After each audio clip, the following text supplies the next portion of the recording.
With bar charts, you need to be careful with the level of measurement of the variable that you're using. This becomes especially important with certain types of variable like attitudinal variables. For example, this one here, this PPL fair one. So this is a question that gives a statement. Most people try to take advantage of you or try to be fair. And the response scale ranges from 0 to 10. 0, most people try to take advantage of me. 10, most people try to be fair.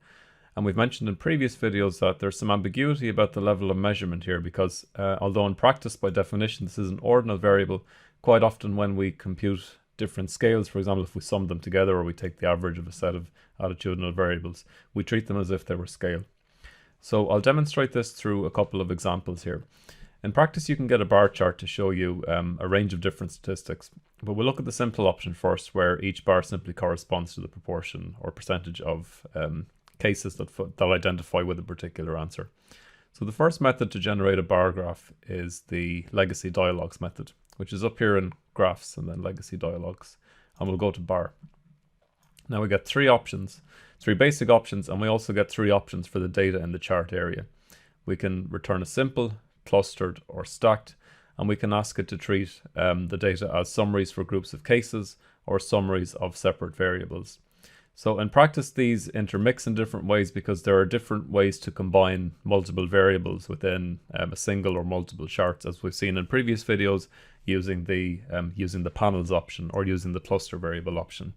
So we'll start with the simple one, and we'll set this to summaries for groups of cases. And in this case, all we're going to do is define a bar chart where the height of each bar corresponds to the percentage of respondents that fall into each category. So if we start with, we can take any of these attitudes, but we might look at the party voted for variable. So in the Irish case, this is this PRTVT-CIE variable, the party voted for in the last national election. And we have a range of options up here. The bars can represent the number of cases, the cumulative number of cases, percentage, or we can ask it to return another statistic based on a predefined variable. So I'm going to set it to percentage of cases, and I'm going to transfer this variable here to the category axis. As you'll remember from previous videos, we also have options to define panels, either in rows or columns, and if we set a variable in here, then SPSS will draw separate graphs for each of the different subcategories of a second or third variable, and depending on where we put it, rows or columns, will organize those either horizontally or vertically. We also have the option for titles, and we have another set of options down here in the options tab. We can ask it to display error bars, and we'll just turn that on and click continue. When we click OK, then we see that we get a bar chart where the height of the bar corresponds to percentages on the y-axis, and on the x we have each of the different categories, which are political parties.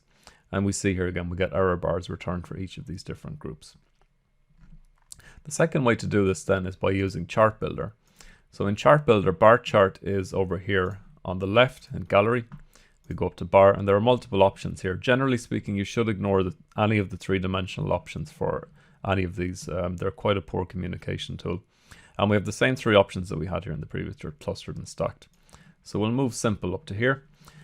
And again, we can search down here for our party variable, which is this PRTV-CIE variable here. And you see again, if we click on the variable in this box here, we get a preview of the valid and the missing categories along the side. So that's quite helpful.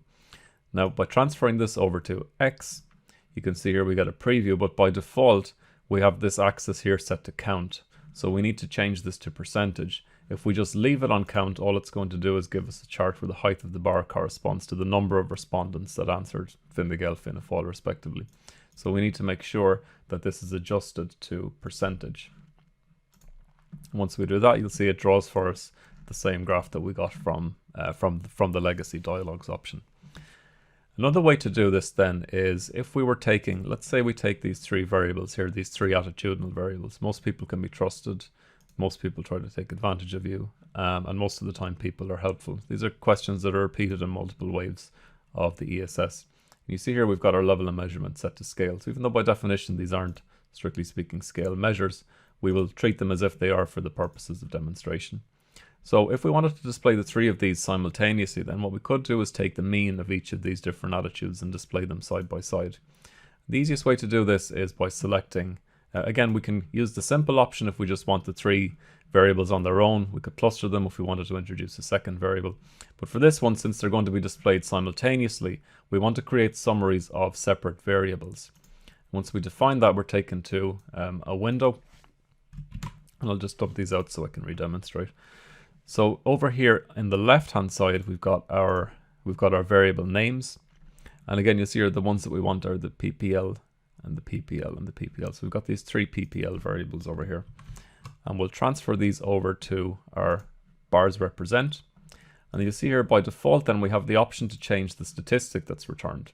So we can set the bars to report any of these that we want. We can ask it to report means, medians, or we can specify cutoffs for percentages above and below and so on. And also other summary statistics, standard deviation, variance, and so on.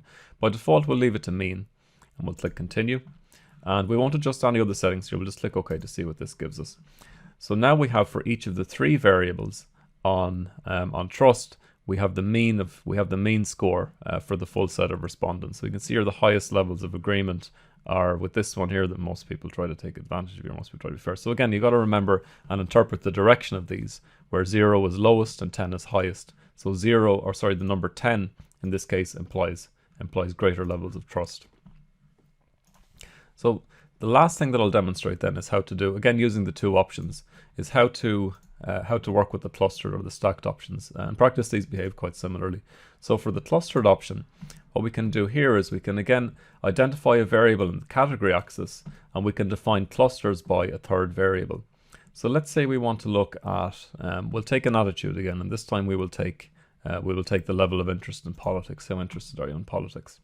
We transfer this over, and now it asks us for a variable to define our clusters by.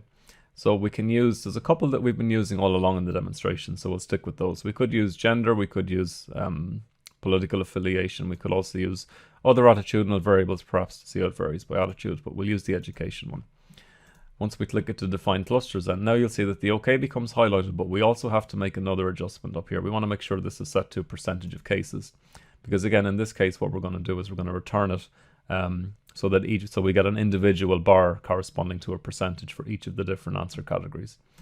When we click OK, you see here that what this will give us is a cluster of bars for those in the very interested group, and now we can see the percentages, the percentage of agreement within each of these, within each of these levels of interest for each level of education. So primary, secondary, PLC, and degree, and so on. And each of those are color coded. So at a glance, it allows us to see quite quickly where the greatest sort of gradients or differences in terms of level of education with respect to each of these different attitudes is.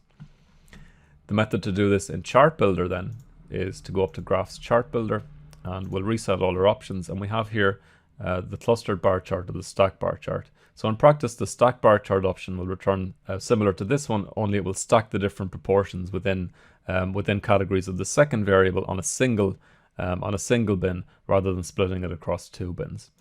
So to set a graph, we drag it up here into the preview area. We go down to our attitude variable, which is our interest in politics, and drag it down to X. We make sure that our Y-axis, the units, are set to percentage. And up here, you'll see we've got an option to cluster on X. We can set a cluster variable, and we can define a different one. Perhaps this time, if we want, we can look at gender. Again, I'll set this to variable name just to make the search a little bit easier. And we can transfer gender over to cluster. And if we really wanted to, again, expand this out, we could introduce a row or a panel variable. We could stack them on the education variable, perhaps. And now what this will give us is a set of split panels where it shows us the gender difference in level of interest in politics within each category of education. So this will give us quite an unwieldy graph. As you'll see, it's going to be quite large and it's quite different to read off the different proportions and so on. But again, as you will see, and it's quite important that you do get to messing around with this on your own and experimenting with the different settings to see what they do. Because again, depending on the level of measurement, depending on the type of summary statistic you want, whether it's percentages, whether it's mean, and depending on your panel variable, your cluster variable, or your stack variable, there's a lot you can do with this quite quickly. There's a lot of different options. So it's very important that you start messing around with this and experimenting by yourselves. So those are the 2 principal options, using legacy dialogues and Chart Builder to return bar charts.